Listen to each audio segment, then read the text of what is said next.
Les tirs ont retenti tôt jeudi matin de tous les côtés. Les hélicoptères et les blindés de la police étaient mobilisés pour une vaste opération anti-drogue dans cette favela de Rio, considérée comme une base du plus important gang de trafiquants de la ville. Mais le coup de filet a mal tourné. Au moins 25 morts, dont un policier, et des innocents blessés dans les tirs croisés. Après la panique et les explosions, il ne reste dans ce quartier pauvre que des mares de sang et des habitants traumatisés.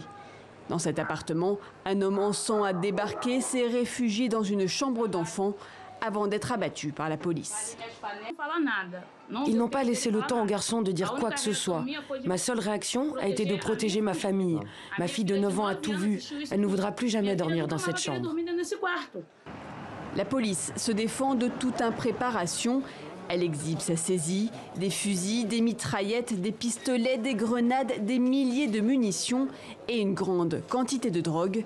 6 personnes ont aussi été arrêtées. Les trafiquants de drogue commettent une série de délits, recrutent des mineurs pour travailler dans le trafic, détournent des trains. Pour opérer, nous nous appuyons toujours sur beaucoup de planification, avec de nombreux protocoles. Et nous avons mené 10 mois d'enquête. Des manifestations ont éclaté pour dénoncer la violence de l'intervention.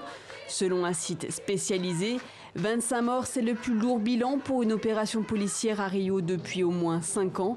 Une opération menée malgré l'interdiction par la Cour suprême de mener des raids policiers dans les favelas pendant la pandémie, sauf en cas de circonstances absolument exceptionnelles.